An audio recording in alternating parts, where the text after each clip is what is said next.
Napakasulit dahil complete along the highway pa na project, napakalapit sa mga landmarks na kailangan natin sa pang-araw-araw. At the same time, napakagandang project with complete amenities na perfect para sa iyong pamilya. I-check nyo na po ito.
Good day mga ka-Your Homes! For today's house tour po, nandito po tayo sa Barangay Sanha Mayor, Tanza, Cavite, and i-feature po natin ang isa pong project po ni Newville Land Development Corp, ang Newville Townhomes. Ito po ay along the highway kaya napakaganda po ng location ng project at napakasulit po ng mga unit dahil complete po ito. Yan po yung mga nakikita nyo sa likod ko. Pero bago po natin yan tignan, first, please make sure to subscribe sa aming YouTube channel and i-click nyo na rin po yung notification bell para whenever na mag-upload po kami ng panibagong mga YouTube house tours, mag-updated po kayo at kayo po ang mga unang makakita dito.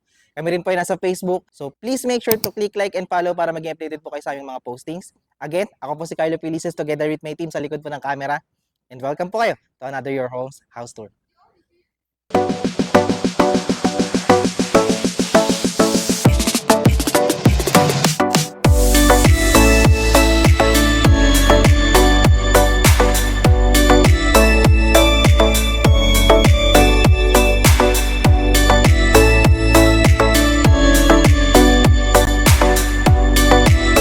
Si Newville Townhomes po natin, again, ay located po sa Sanha Mayor, Tanza, Cavite. At ang project po natin ay merong phase 1 at phase 2. Kung pinagsama po sila, ito po ay 14 hectares at meron po tayong 1,400 units na itatayo po dito. So, hindi po siya ganun kalaki ang ating community kaya napakaaliwalas lamang po nito. And at the same time po, sa ating phase 1 po, meron po diyang iilang mga RFO.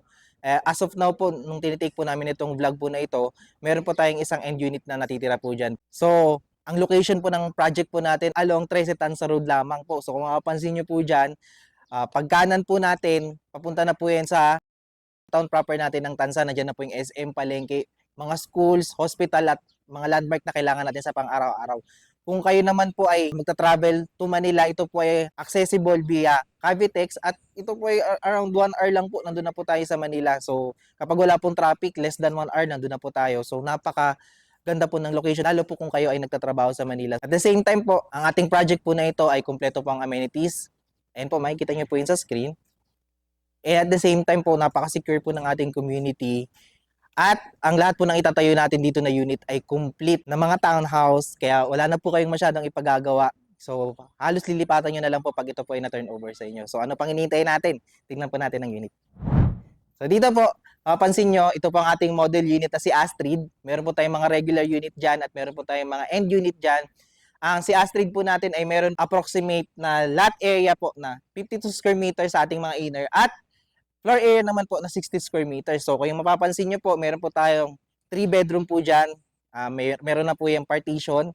At the same time po, meron na tayong 2 toilet and bath. May balcony po tayo kung mapapansin nyo po dito sa harapan.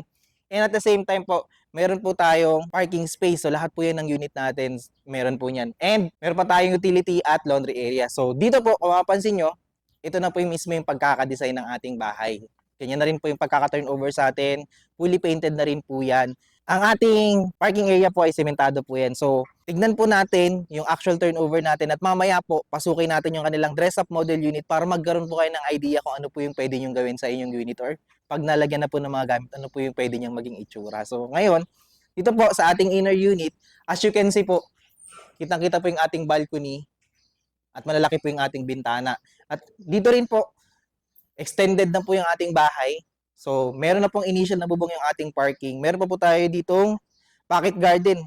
Kasama po yan sa turnover na parang meron po tayong space dyan para magtanim. So, dito naman po, dito po yung ating perimeter line at meron po tayong sidewalk dito. At kung mapansin nyo po, gantong-ganto na po yung pagkakapintura ng ating bahay. So, ito po yung i-expect natin. So, ganda po. Medyo less na lang po papagawa natin. Kung gusto nyo po itong patalisan pa, pwede naman po. And then, kasama na po itong mga division po natin dito sa ating kapitbahay. So, ayan siya. Less na rin po yung pagagawa. Actually, parang gate na lang po yung papagawa natin yan sa harapan. And dahil extended na po siya, may initial na pong bubong yung ating parking para sa ating sasakyan. So, kung gusto niyo po na-extend pa, lalagyan na lang po yan ng bubong dyan, pwede naman po yan. So, ngayon, dito po, meron rin po tayong initial na protection. Naka-sliding window na rin po yan. So, ang ating pintuan po, yan na rin po ay metal flush door. Kaya, double lock set na rin po to kaya napakatibay po yan at safe na safe. So, tara, pasokin pa natin na loob. So sa ating turnover, again, tayo po ay complete. So kung ano po yung makikita nyo ngayon, ganun na po ang pagkaka-turnover ng ating unit. Meron na po itong tiles,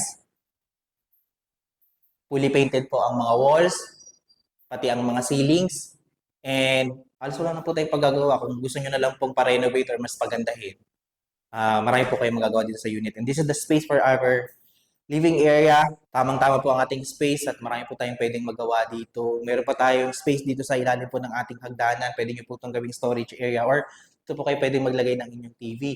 So, nandito na rin po yung kanilang circuit breaker. Modern na rin po yan. Mamaya po, akitin po natin yung second floor. So, dito naman po yung ating space for the dining area. As you can see, tamang-tama lang din po siya. Pwede po kayo maglagay dito ng 4-seater na dining table. And nandito naman po yung ating kitchen countertop. And as you can see po, ganito na po yung pagkaka-turnover niya. May cabinet na po yan. May tiles na po yan dito. At may sink na po tayo na stainless. At po tayo masyadong ipapagawa dito. Meron din po tayong mga socket po dyan para sa ating mga kitchen appliances. So ngayon, bago po natin tignan yung ating service area, mamaya excited po kasi ako ipakita yun sa inyo. Tignan po natin yung kanilang first toilet and bath dito po sa ground floor. As you can see po, kompleto po ang ating pagkaka-turnover dito. May tiles na po ito sa walls at sa sahig. Fully painted po ang mga walls at ceiling. May ventilation po tayo dyan. Kompleto po ang fixtures ng ating toilet and bath. Meron po tayong toilet, may lavatory, may shower po yan, kasama po yan. Meron po tayong saksakan pa dito para sa ating kung kailangan nyo po ng mga hair dryer or yung mga kailangan nyo pong isaksak. PVC plastic door na rin po ang ating pintuan dyan. So matibay kahit mabasa. Hindi siya madaling masira. Dito po sa paglabas po natin ng toilet and bath po natin, makikita po natin yung access natin para sa ating service area na matutuwa po kayo dahil meron pa po tayong malaking space dito na pwede natin gamitin. So dito pwede kayo maglagay ng laundry area. Meron po tayong saksakan dito. And kung mapansin nyo po, kasama po yung mga division natin na to para sa ating kapitbahay. Kung gusto nyo po itong gawing laundry area, pwede pa po kayo maglagay dito ng tambayan or mamaya kasi dun sa kanilang model unit, medyo mas binigay nila tayo ng idea kung ano pa pwede nyo gawin dito. Kung gusto nyo pa ipa-extend pa yan dito para ma-maximize po yung space, pwede rin po yan. So dito, ganito na may pagkaka-turnover kaya po ang dami nyo pong pwedeng gawin. Malaki pa po yung space dito sa likod banda. So ngayon, nakita po natin yung kanilang ground floor. I-check po natin yung second floor pero bago po natin ito akyatin, as you can see po, ang kanilang hagdan ay bakal na po yan at may tubular na po yan. Ganito na po yung pagkaka-turnover at kaya napakatibay po yan. So, tara! Sulit talaga pag complete, no? So, makapansin nyo po, fully painted pa rin ang ating mga walls at tamang-tamang pa yung space ng ating hagdan. Hindi pa mahirap mag-akit ng gamit. Meron pa tayong hand railing po dito sa bandang to. So, ito po kasi ginawa po nilang hallway po ito para access sa ating mga kwarto. And, mapapansin nyo po, complete po tayo again. Tayo po ay naka-vinyl na dyan. Ganyan po yung pagkaka-turnover natin. So, 3-bedroom po tayo dito. May partition na po yung sa turnover. Mayroon pa po tayong 1 toilet and bath dito sa second floor. Tignan po natin yung first bedroom po nila. So, dito po, as you can see, ito po yung kanilang first bedroom. May malaki pa rin po tayong bintana dito na sliding window. At, mapapansin nyo, fully painted ceiling at saka walls. May lagayan pa tayo ng aircon, window type. So, in case po na hindi nyo siya gagamitin, pwede naman yan patakpan na lang. Pero yan po, hindi na kayo kailangan magbutas kung maglalagay po kayo ng window type. Ito po yung kanilang first bedroom. Dito po sa second bedroom naman po, ganun pa rin po at maganda pa rin po yung ating space. Fully painted pa rin pang walls at ceiling. Lagay ng aircon, malaki pa rin po yung bintana kaya maaliwalas po yung pagpasok ng liwanag at ng hangin. So, nakita po natin yung second bedroom natin. Balik po tayo dito sa hallway. Dito po yung access natin ngayon sa ating second toilet and bath dito sa second floor. So, as you can see po dito, kompleto po rin again na ating mga fixtures dyan. May toilet, may lavatory, meron po tayong shower dito. And PVC plastic door pa rin po ang ating pintuan. And at the same time po, meron po tayong access dito sa ating master's bedroom. Mamaya, doon na po natin tignan sa kabila. Pero ito po, may pintuan po siya dito. So, dito po, mapapansin nyo, ito naman po ang ating master's bedroom. Again, tayo po ay naka-vinyl pa rin, fully painted ang walls at ceiling. Nandito po yung sinasabi ko sa inyo na access natin para sa ating second toilet and bath. Ayan, pwede po yan. So ngayon, dito po, mapapansin nyo, meron po tayong bintana dito na malaki. Yan, kapansin-pansin po. And meron po tayong pintuan pa dito na access natin sa ating balcony. Ganda po ng space talaga ng ating balcony dahil dito po pwede tayong maglagay ng kapihan, tambayan. Para sa akin po, sobrang minimal yung space na kinukuha ng balcony po natin. Pero maganda po itong space natin para kung gusto po natin magpahinga. So, yan po. Nakita po natin yung actual turnover po natin ng mga townhomes po natin dito sa Newville. Papakita ko po sa inyo ngayon yung ating dress-up model unit para makita nyo po yung pwede niyang maging itsura kapag meron na po tayong mga gamit na nilagay. Tara! So, ngayon, tignan man po natin ang kanilang dress-up model unit para magkaroon kayo ng idea. So, dito, pwede nyo po itong gawin. So, i-check nyo po ito.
So magkano nga ba ang presyo ng ating mga regular units dito po sa Newville Townhomes?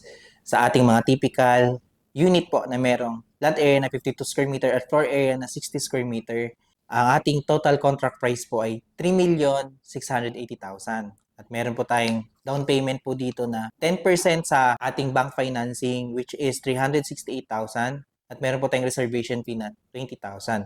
Ang net down payment naman po natin ay 348,000. So, yan na po yan. For 24 months po, magiging 14,500 pesos po ito. And meron po tayong magiging loanable amount naman po kay Pag-ibig na 3,312,000. So, sa 30 years po natin kay bank, kasi meron na po tayong 30 years ngayon kay bank, meron po tayong estimated at 24,302 pesos po na monthly amortization at meron po tayong required income po dyan na 81,000. Sa ating Pag-ibig computation naman po, again, ang ating total contract price ay 3,680,000 pa rin po. Meron po tayong down payment po dito na 806,000.